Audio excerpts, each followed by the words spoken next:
Vida e Saúde está de volta, vem pra cá, a gente está conversando muito interessantemente aqui sobre um assunto que talvez você esteja aí preocupado. Relação médico-paciente, vem pra cá, pode se sentar, ficar confortável aí, fazer parte dessa conversa. Dr. César Vasconcelos conosco, mais uma quarta, e ele traz aqui também uma convidada muito especial, sua colega de medicina, doutora Maria José. Seja muito bem-vinda novamente, doutora. Falávamos aqui sobre a interação, sobre os tipos, né, de relação médico-paciente, e eu queria falar um pouquinho sobre a questão da tecnologia, que veio para ficar, veio para ajudar, mas ela com certeza impacta um pouquinho dessa interação médico-paciente. Impacta demais, doutora. A telemedicina ajudou muito a gente durante a Covid, principalmente, mas a gente tem algumas perdas. Vamos falar um pouquinho dessa balança aí? Sim, a telemedicina, eu tinha muitas dificuldades para elas serem estabelecidas até a Covid. Em 10 dias, liberaram a telemedicina. E foi muito bom, porque os pacientes não se expunham, os médicos também não. Eu trabalhei muito durante a telemedicina, durante a Covid, atendendo por telemedicina. Foi, assim, maravilhoso. A telemedicina, ela permite, inclusive, exame físico, porque hoje, pelo celular, é possível até fazer um ultrassom de abdômen, é possível avaliar o ouvido. Mas, durante a telemedicina, você não capta muitas coisas que você consegue captar, como a postura do paciente. E durante a consulta, você precisa sempre olhar na tela, quando às vezes você precisa anotar. As anotações têm que ser muito rápidas, porque senão o paciente não se sente acolhido. E ela é, assim, muito boa para resultados de exames, porque somente com a telemedicina você não faz o exame clínico. O exame físico é fundamental. Avaliar o coração, o pulmão, o abdômen, os exames de um modo geral. O exame físico faz parte disso, o toque, o encontro, o olho no olho, isso perde.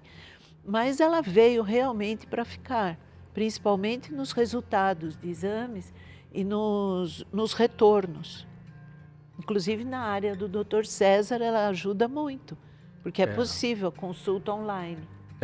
Que aliás, uma grande parte agora de consultas com psicólogos, no caso, até psiquiatras também, tem sido feita realmente mais online, né, por telemedicina do que presencial. Mas como a doutora Maria José falou, nada substitui realmente a relação médico-paciente presencial, né? Porque, por exemplo, eu quando atendia em consultório, quando recebi o paciente na porta do meu consultório e encaminhava até o local do atendimento ali, a pessoa sentar, e aí eu começava o atendimento, eu fico olhando um monte de coisa, né? Além da questão só mental, de que nós psiquiatras, a gente escuta o que a pessoa está dizendo e pensa no que ela não está dizendo, né? E às vezes o corpo vai dando pistas, né? A gente vê a gestalt, que a gente vê toda a postura, né? Então, por exemplo, tem mulheres que chegavam no consultório, tinha uma poltroninha de 2 lugares, então tem mulheres que pegavam a bolsa dela e ficava agarrada assim no colo, e conversando comigo agarrada na bolsa. E só isso já tem uma mensagem. A outra chegava, sentava, botava a bolsa do lado e está aqui falando. Então, outra mensagem, né?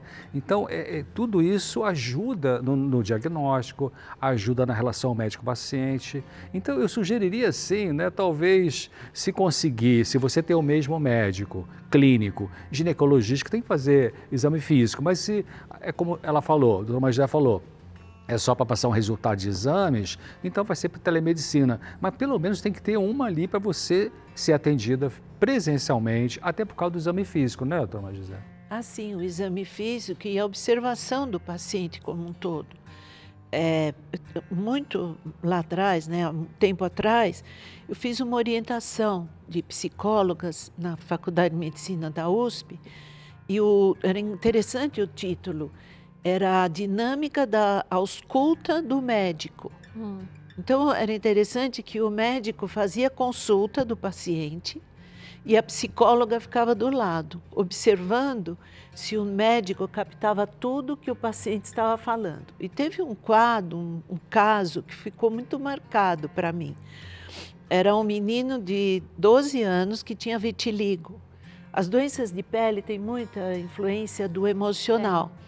Ele tinha vitiligo, ele tinha 12 anos, ele estava junto com o irmãozinho de 6 anos e a mãe. E quando o médico perguntava para o menino o que ele sentia, quem respondia era o menino de 6 anos. E interessante que o médico ele não conseguiu perceber como isso era algo, como se apagasse aquela criança de 12 anos.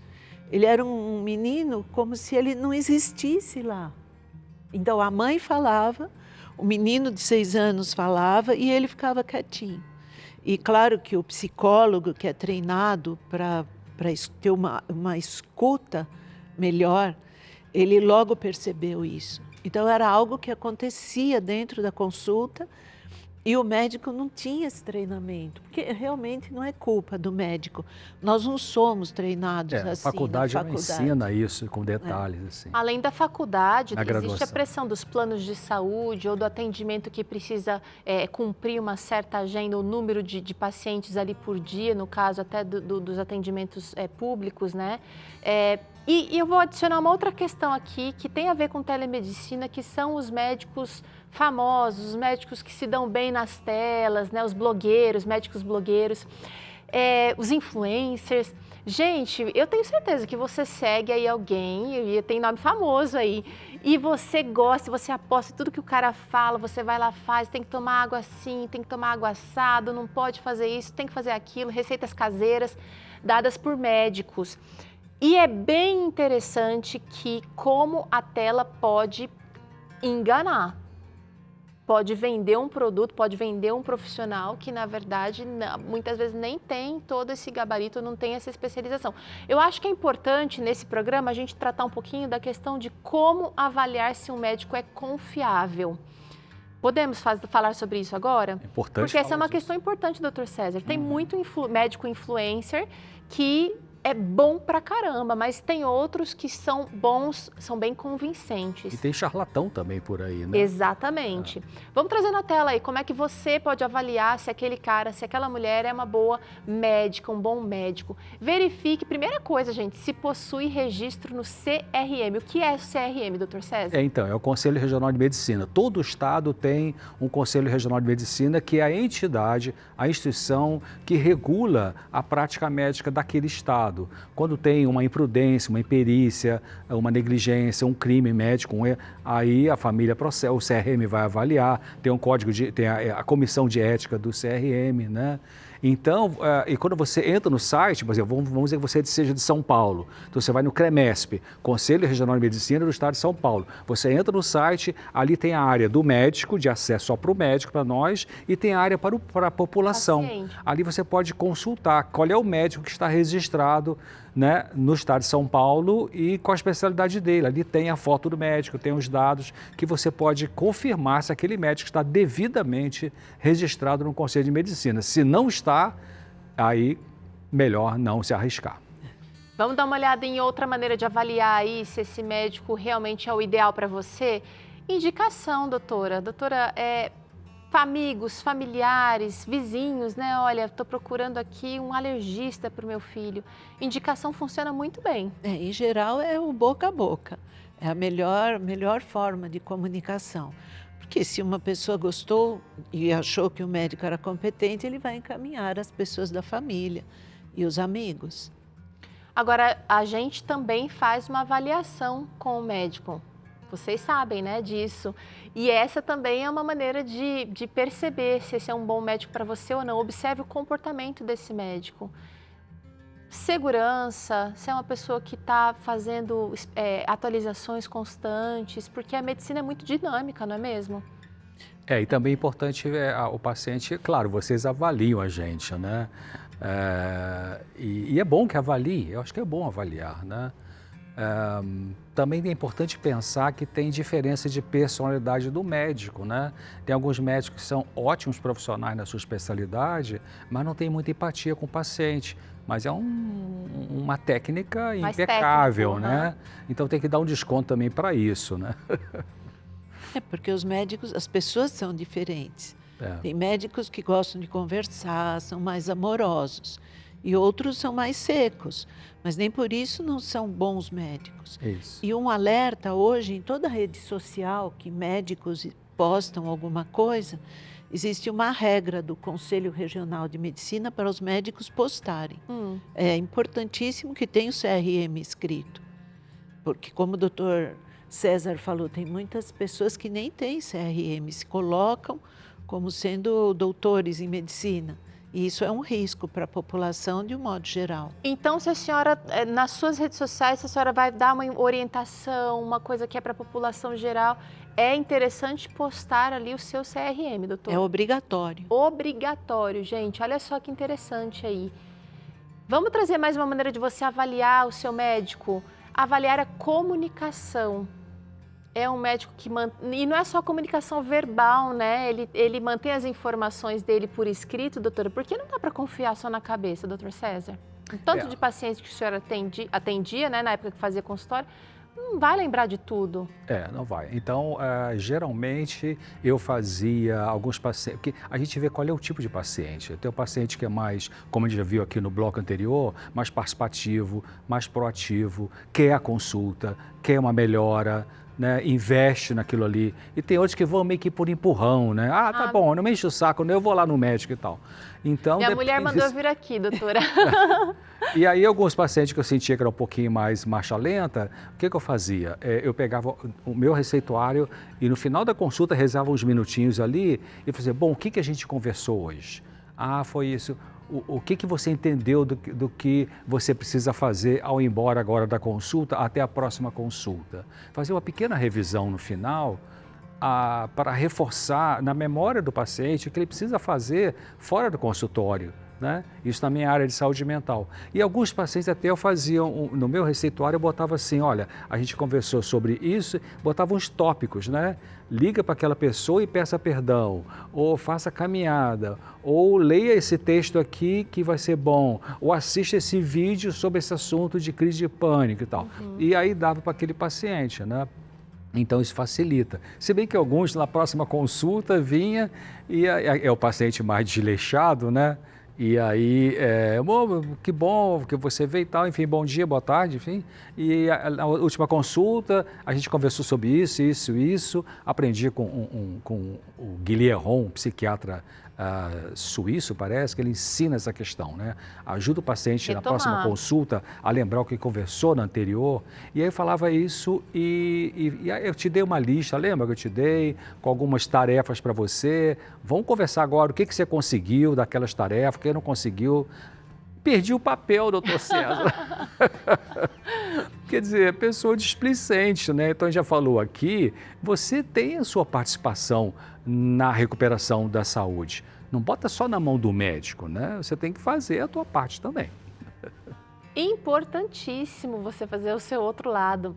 Vamos trazer mais uma questão aí para você avaliar. Olha, confie nos seus instintos. Doutora, fui no médico, me indicaram, ele está no CRM e tal, mas alguma coisa não está batendo. É importante eu respeitar o meu sentimento ali também. Se não é uma questão, né, que eu estou com problemas mais assim sérios, psiquiátricos, é importante confiar, não é mesmo? É uma via de mão dupla. Porque como o paciente também tem o médico de preferência, o médico também tem os pacientes de preferência. E tem pacientes que é interessante isso, tem paciente que é muito gostoso você cuidar, sabe? Isso facilita a relação. O segredo está quando você tem dificuldade com aquele paciente ou com uma determinada pessoa.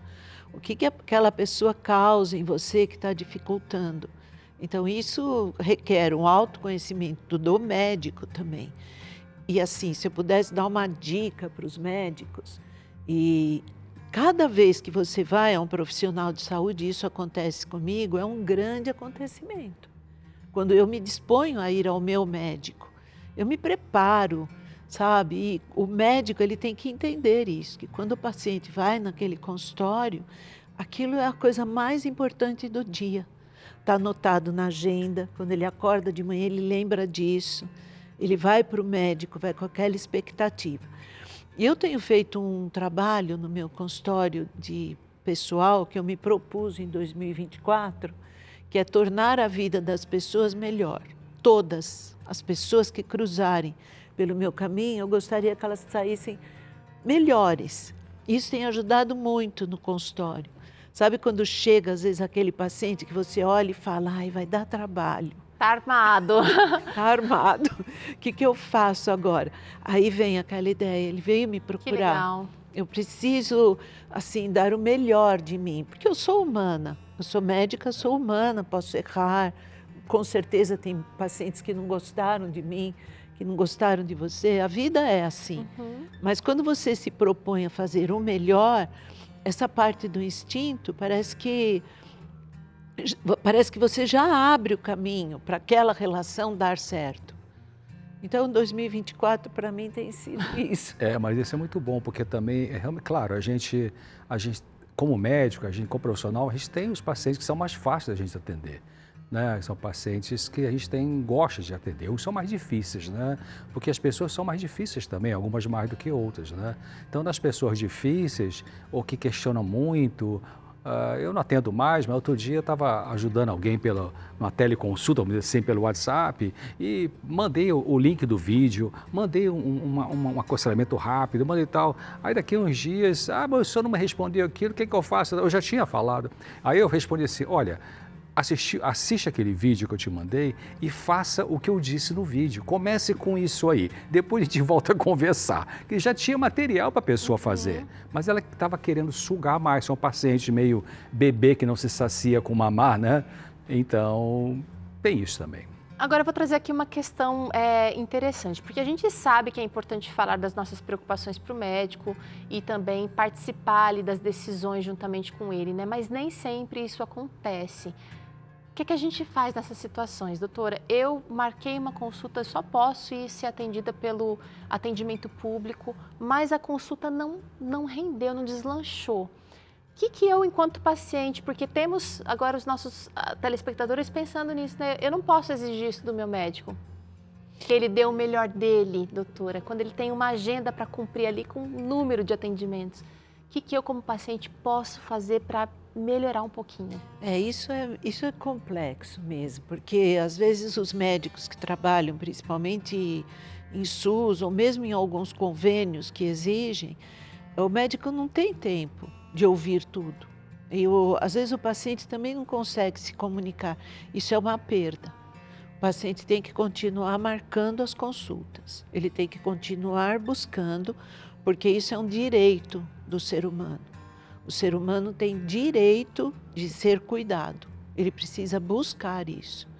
Não desista, não se dê por vencido. Se você não conseguiu de um jeito, tenta de um outro jeito, mas lembrando que você está lidando com outro ser humano, não é uma máquina, doutor César. E uma coisa muito importante, aconteceu isso várias vezes comigo, geralmente as consultas que eu atendia levavam 50 minutos, né? Às vezes 1 hora até. E às vezes, várias vezes aconteceu quando faltava 5 minutos para terminar a consulta, o paciente levantava um problema tamanho do prédio do consultório. E eu tinha outro paciente em seguida. Então, colabore com o seu médico. Quando você for na consulta, né, a gente vai voltar a falar sobre isso aí, fale aquilo que é o mais do teu coração, aquilo que está mais te preocupando, aquilo que está mais difícil para você. Né? Às vezes você vai falar só, estou com dor de cabeça, mas você tem um monte de... Então, levanta a coisa que você sente que é o ponto principal, em vez de só tocar na superfície. Isso vai ajudar muito, então, para o médico ter uma conduta que vai te ajudar. É isso, gente, cada um fazendo a sua parte. A gente continua falando sobre esse assunto aqui já aqui no Vida e Saúde, porque a gente precisa ir para o intervalo. A gente vai falar sobre o desenvolver dessa boa comunicação entre médico e paciente. Vamos ter aqui os nossos especialistas respondendo dúvidas, mas agora eu quero que você ouça um recadinho ou veja um recadinho rapidinho antes da gente seguir para o intervalo. Dá uma olhada. Cada um treina como pode, mas é aqui na rua que todos se encontram. Está chegando a Novo Tempo Run 2, corrida e caminhada para todos. Inscreva-se!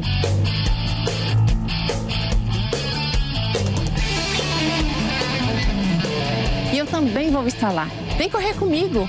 Correr é vida, correr é saúde. Corre, se inscreva! A largada vai ser no dia 7 de abril, às 8 da manhã, no Parque da Cidade de Jacareí, São Paulo. Garanta já o seu ingresso em novotempo.com/corrida. Não importa se você corre muito ou se você corre pouco. Na rua, você supera quem ficou em casa. Desafie seus limites. Vem para Novo Tempo Run 2.